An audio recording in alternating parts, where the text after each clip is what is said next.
तो अब हम डिस्कस कर रहे हैं यूनिट 2 एसी सर्किट है एंड तुम्हारा रेजोनेंस तक टॉपिक आएगा पेपर में। तो अभी जो मैंने न्यूमेरिकल्स लास्ट टाइम जो करवाया था उससे रिलेटेड मैं एक बार फॉर्मूलेस रिपीट कर रही हूँ कि क्या क्या फॉर्मूलेस थे, फिर उसके बाद हम न्यूमेरिकल्स करेंगे। ओके, तो अब देखो हमारे पास क्या होता है, एक रेजिस्टर है, एक इंडक्टर है और एक कैपेसिटर है। राइट, यही पढ़ा था। रेजिस्टर की यूनिट क्या होती है हमारे पास, ओम। इंडक्टर की यूनिट क्या होती है हमारे पास, हेनरी। और कैपेसिटर की यूनिट क्या होती है हमारे पास, फेरेड। जनरली जो ये तुम्हें मिलेगा ये मिली हेनरी में मिलेगा। मिली हेनरी को हेनरी में कैसे कन्वर्ट करोगे, 1 × 10⁻³ हेनरी। और ये किस में मिलेगा, माइक्रोफेरेड में। माइक्रोफेरेड को कैसे करोगे, 1 × 10⁻⁻6 फेरेड। अब इसके बाद इसका रेजिस्टेंस है कि अगर रेजिस्टर है तो उसका रेजिस्टेंस रहेगा, अगर इंडक्टर है तो उसका रेजिस्टेंस क्या होगा, एक्सएल। और एक्सएल का फॉर्मूला क्या होता है, omega L. Omega is the angular frequency, तो उसका फॉर्मूला क्या होता है, 2πfl ओमेगा का। देन उसके बाद सी है, सी कैपेसिटर का रेजिस्टेंस को हम किससे डिनोट करते हैं, एक्सी से। और एक्सी का फॉर्मूला क्या होता है, 1/ωc, that is 1/2πfc। Got it. But what if will have combination, combination किसका होगा, आर और एल का, आर और सी का, और किसका होगा, आर एल सी का। राइट, तो अगर इनका कॉम्बिनेशन होगा तो इनके रेजिस्टेंस को हम किससे डिनोट करेंगे, Z से। और Z का क्या फॉर्मूला होगा, Z is equal to √r² plus XL minus XC का होल स्क्वायर। इस केस में Z का क्या फॉर्मूला होगा, r² प्लस XC²। और इस केस में क्या होगा, Z is equal to √r² plus XL²। Right, ये सारे ही क्या है, फॉर्म ऑफ रेजिस्टेंस। तो इसकी यूनिट क्या होगी हमारे पास, ओम। Got it. अब इसके बाद मैंने तुम्हें बताया था पावर फैक्टर। पावर फैक्टर का हमारे पास क्या फॉर्मूला होता है, that is cos phi, and cos phi is equal to r/z। ये कहाँ से आया था हमारे पास, इम्पीडेंस ट्राइंगल से, जिसमें बेस में r होता है, यहाँ पे XL या फिर XC और यहाँ पे Z। तो यहाँ से अगर हम cos फाई की वैल्यू निकालेंगे तो क्या आएगा, r/z। इसके बाद हमारे पास इम्पीडेंस ट्राइंगल के बाद क्या आता है, वोल्टेज ट्राइंगल। ये क्या था हमारे पास, इम्पीडेंस ट्राइंगल, और ये क्या है हमारे पास, वोल्टेज ट्राइंगल। तो वोल्टेज ट्राइंगल में हमारे पास बेस में क्या आएगा, VR, यहाँ पे क्या आएगा, VL और VC, और यहाँ पे टोटल वोल्टेज, जिसमें V का फॉर्मूला क्या होगा, IZ। VR का फॉर्मूला क्या होगा, I × R। VL का क्या फॉर्मूला होगा, I × XL। और VC का क्या फॉर्मूला होगा, I × XC। After that voltage को करंट से मल्टीप्लाई करेंगे तो हमारे पास क्या आएगा, पावर ट्राइंगल, जिसमें हमारे पास तीनों टाइप्स की पावर होंगी।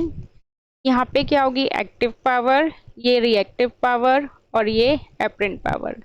एक्टिव पावर का formula P is equal to VI cos phi, मैं यहाँ पे लिख रही हूँ, इसकी यूनिट क्या है, वॉट है।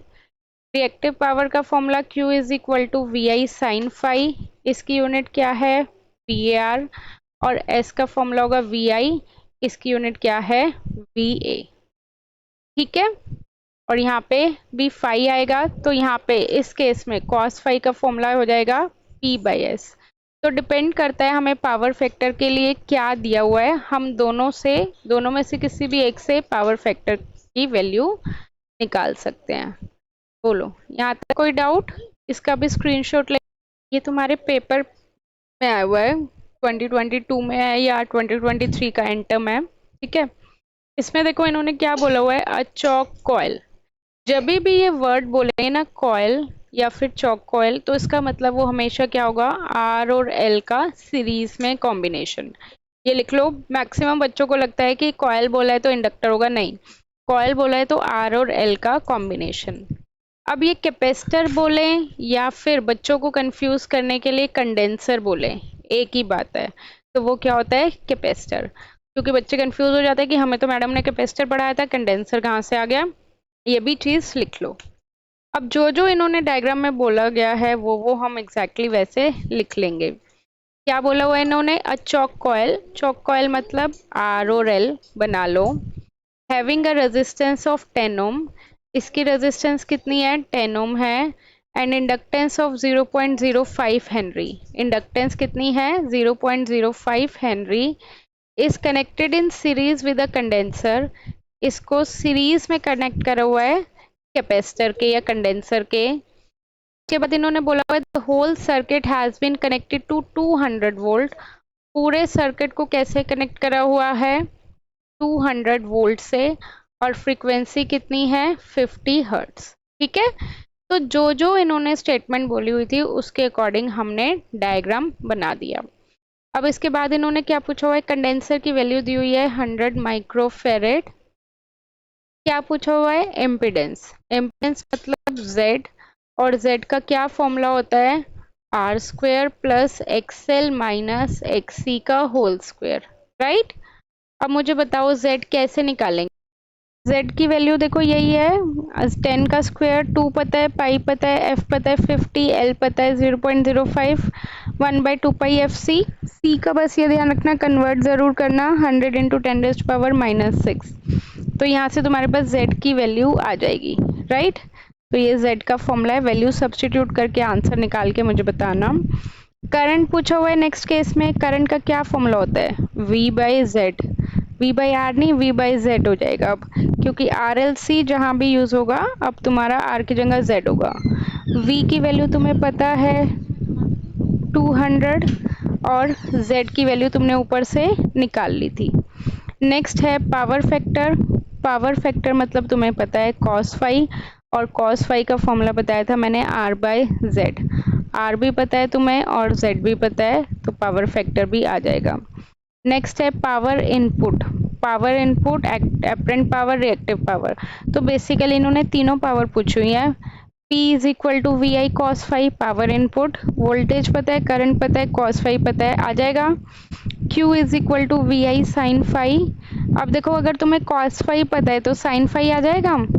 दो तरीके हैं, या तो ये फॉर्मूला यूज कर लो cos² phi plus sin² phi is equal to 1, cos phi पता है, sin फाई आ जाएगा, या फिर cos फाई की जो भी वैल्यू आएगी वहां से फाई की वैल्यू निकाल लेना cos इनवर्स करके, कैलकुलेटर से होएगा ये, और फिर sin से मल्टीप्लाई कर देना, मर्जी है तुम्हारी।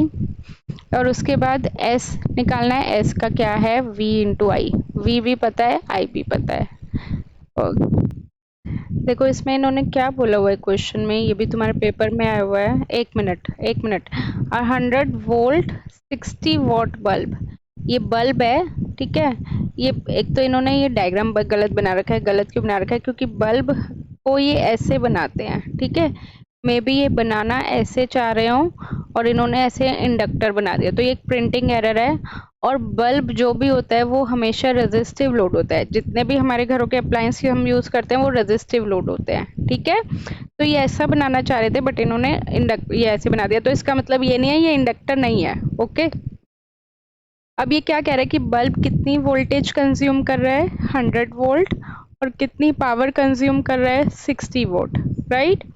तो तुम्हें पता है फॉर्मूला क्या होता है पावर का, P is equal to VI, power 60 है, वोल्टेज 100 है, तो करंट आ जाएगा हमारे पास, करंट कितना आएगा, 60/100 दैट इज 0.6, तो इसमें भी कितना करंट जाएगा, 0.6, और इसमें भी कितना करंट जाएगा, 0.6, दोनों में ही सेम करंट जाएगा बिकॉज सीरीज में कनेक्टेड है, राइट।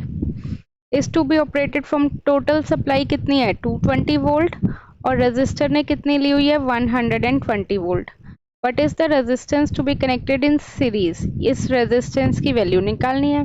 तो simple Ohm's law, V is equal to IR, इसमें वोल्टेज कितनी ले रहा है ये रेजिस्टेंस, 120 वोल्ट, करंट कितनी है, 0.6, तो रेजिस्टेंस की वैल्यू आ जाएगी 120 divided by 0.6 that is R. तो यहाँ से तुम्हारे पास आर की वैल्यू